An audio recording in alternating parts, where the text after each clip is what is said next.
पलड़ा किसका भारी नजर आ रहा है? बीजेपी का है जी। केजरीवाल जी के पास एक चीज है, इस चीज का कोर्स करके आए हैं। किस चीज का कोर्स करके आए?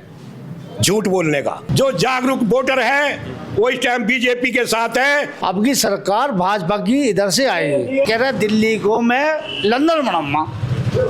तुमने लंदन नहीं बना, तुम तो गंदन बना दिया। अगर जनता का भला सोचना चाहता ना तो वो एक छोटे से घर में भी रह के सोच सकता था। घर बैठे कमाए 1500 रुपए प्रतिदिन, वो भी विदाउट इन्वेस्टमेंट। बस डाउनलोड करें बैंक साथी ऐप, फ्री ट्रेनिंग लेकर कमाना शुरू करें। बैंक साथी से जुड़कर 15 लाख लोगों के सपने हुए पूरे। अब बारी है आपकी। अब की बार क्या माहौल नजर आ रहा है? पलड़ा किसका भारी नजर आ रहा है? बीजेपी का है जी। बीजेपी का है जी। हमने 10 साल देखा केजरीवाल को। यहाँ क्या इस इलाके का किसी से पूछिए, सड़क, गंदे पानी, सबसे पहले तो गंदा पानी, सीवर भरा हुआ है। आज के डेट में इतना झूठा आदमी है, इतना झूठा, 10 साल में झूठा है। ये आम आदमी जो है, ये जितने औरतें हैं यहाँ के, फर्जी वोट भरवाए के 2100 रुपया देंगे। 21 रुपया का चलान कर कहाँ देगा? उसके पास बजट नहीं है, लोगों को तनख्वाह देने का पैसा नहीं है, तो कहाँ से देगा? कांग्रेस से हरबानी कौर है, प्रवीण कुमार आम आदमी पार्टी से है, और भाजपा से है आशीष सूद। आपको क्या लगता है कि कौन सा यहाँ पर नेता रहेगा जिनको आप चुनकर भेजोगे विधानसभा? आशीष सूद जी। ऐसा क्यों? कर्मठ हैं, 5 वर्षों से चुनाव हारने के बाद भी आशीष सूद जी ने सभी क्षेत्र में काम किया है। सभी के दुख सुख की बीमारी में उन्होंने काम किया है। आम आदमी के विधायक, आम आदमी का काउंसलर, जनता को गुमराह किया है। अगर काउंसलर के पास काम कराने के लिए जाते हैं तो बोलता है ये मेरा काम नहीं। मौजूदा विधायक थे राजेश ऋषि, उनका टिकट काटा जाता है, नाराज हो जाते हैं और कहते हैं कि लेंटर माफिया को टिकट थमा दिया गया है। लिंटर माफिया है, लिंटर माफिया दुनिया कह रही है, इनका विधायक कह रहा है, और मैं कह रहा हूँ लिंटर माफिया है प्रवीण जी, लिंटर माफिया। क्योंकि मेरा भी तो घर तोड़ रखा। अच्छा। हाँ। आपको परेशानी हो रही थी? पैसे भी दिए, उसके बाद में मेरा मकान टूट गया। किसको दिए पैसे आपने? इन्हीं के चलने को दिए। कितने पैसे दिए? 50,000। तो फिर भी काम नहीं हुआ आपका? फिर भी मेरा मकान टूट गया। और दूसरा, इनकी तो छोड़ो, जो अरविंद केजरीवाल जी है ना, जो दिल्ली को गुमराह कर रखा जनता को झूठ बोल बोल कर।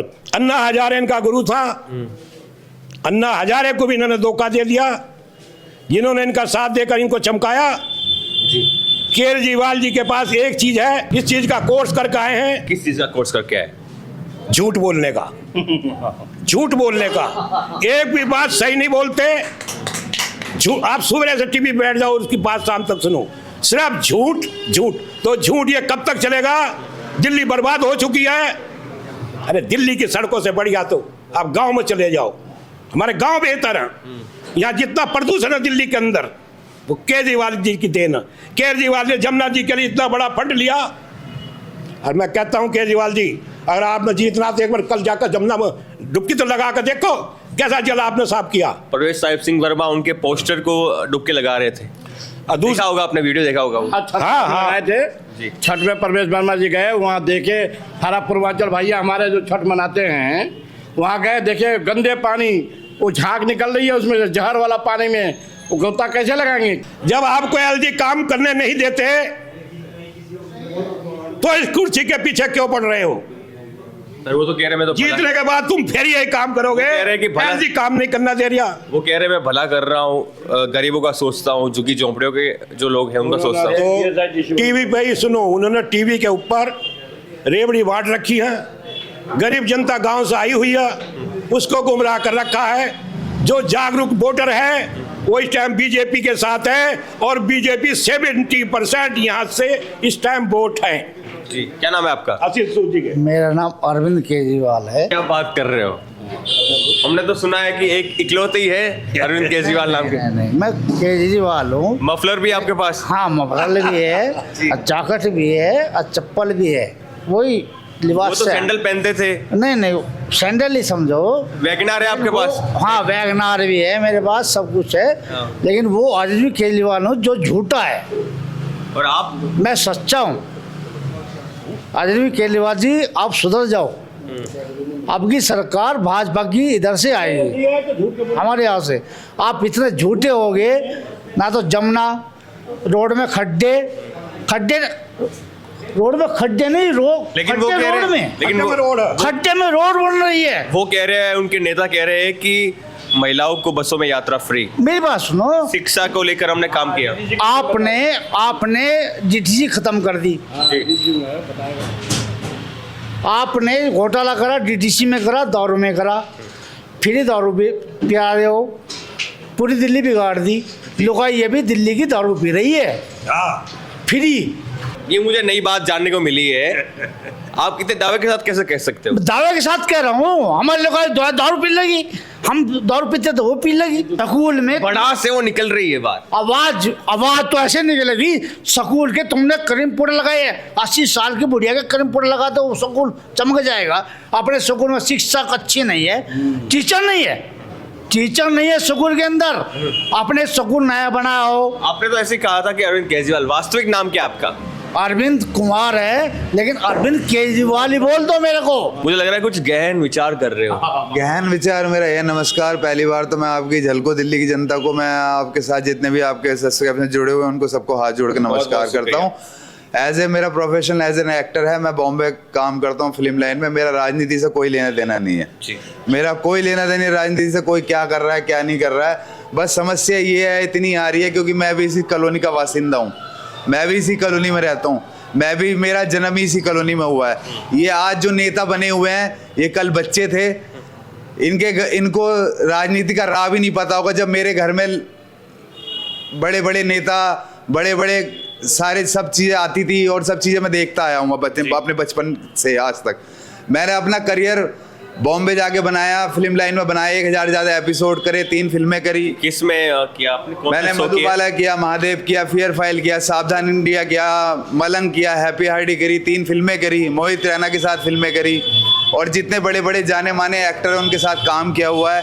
आज अपने दम पे इतनी इज्जत बनाई है मैंने बॉम्बे के अंदर कि जिस घर में जाऊँ उस घर में चाय नाश्ता आराम से करके आ सकता हूँ, चाहे वो कितना बड़ा एक्टर हो। गूगल पे अगर आप मुझे सर्च करोगे एक्टर सुमित चौधरी के नाम से, तो सबसे पहले मेरी प्रोफाइल खुलेगी। ये मेरे फादर हैं, ये आज से लगे नहीं हुए हैं, इनको 40 साल हो गए यहाँ पे लगे हुए। इनके टाइम पे ये कॉलोनी बनी है, इन्होंने ये कॉलोनी बसाई है। जब तो ये कुछ भी नहीं थे ये। इन्हें आज अगर मौका ऊपर वाले ने दिया, ऊपर वाले ने अगर किसी को मौका दिया तो उसका सही फायदा उठाना चाहिए ना। जो पैसा गवर्नमेंट देती है कॉलोनी में लगाने के लिए, कम से कम वो तो लगाया जाए। यहाँ गंदे पानी लोग पी रहे हैं, सुबह मोटर ऑन करते हैं, 15 मिनट मोटर चला के छोड़ देते हैं कि लैट्रिन का पानी निकल जाए, उसके बाद साफ पानी आए, उसके बाद हम टंकी में भरें और उसके बाद हम पिए और नहाएं। एक छोटी सी बात मैं रखना चाहूँगा एक छोटी सी बात। समस्या ये है, देखिए जी, यहाँ पे मैं सीधी सी एक बात बताना चाहता हूँ, सच्ची मन की बात। अब जो होगा देखा जाएगा, क्योंकि देखो कुछ पाने के लिए कुछ खोना पड़ता है, कुर्बानी देनी पड़ती है और मुझे लगता है कि मुझे देनी पड़ेगी। और किसी कुर्बानी देने के तैयार हो? किसी भी चीज के लिए। अब मेरे पीछे देखो बहुत सारी बातें हो चुकी हैं, ये बातें यहाँ तक नहीं रुकेंगी, ये बातें बहुत आगे तक। क्या बातें हो गई आपको लेकर? जो अभी हुई है यहाँ पे, जिन्होंने आके बोला मेरे को, रोका मेरे को, मैं एक अच्छी चीज ही तो दिखा रहा था, एक पब्लिक को अच्छा एक गाइडेंस तो दिखा रहा था, एक अच्छा रास्ता ही तो दिखा रहा था। क्या मैंने गलत कर दिया? किसके साथ मैंने गलत कर दिया? ये दारू जो इन्होंने दारू माफियागिरी करी, इन्होंने एक के साथ एक दारू फ्री बांटी इन्होंने। पहले इनका विजन क्या था कि दारू के ठेके बंद करने हैं।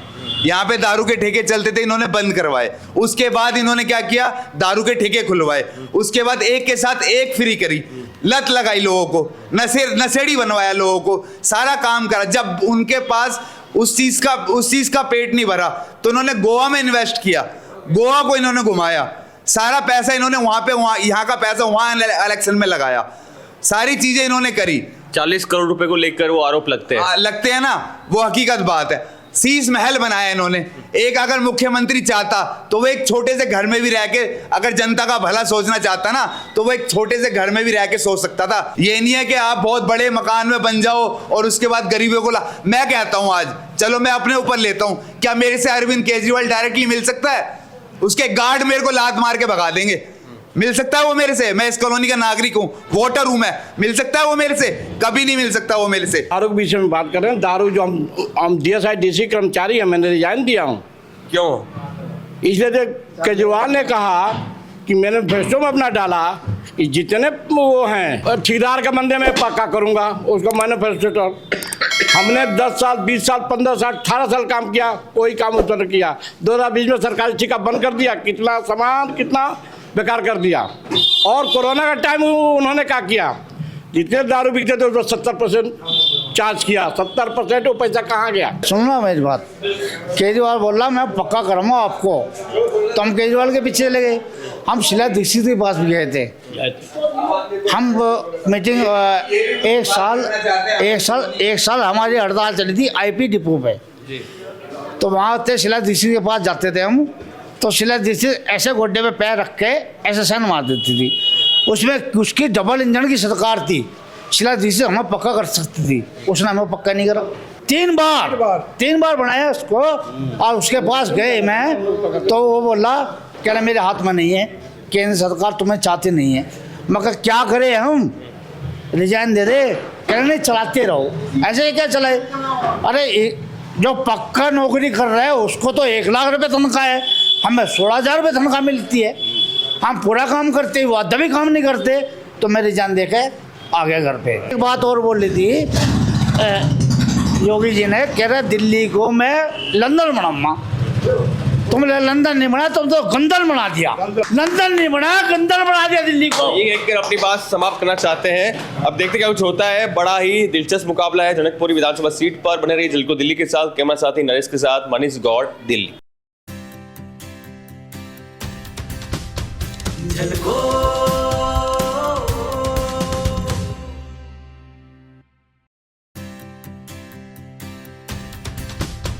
झलको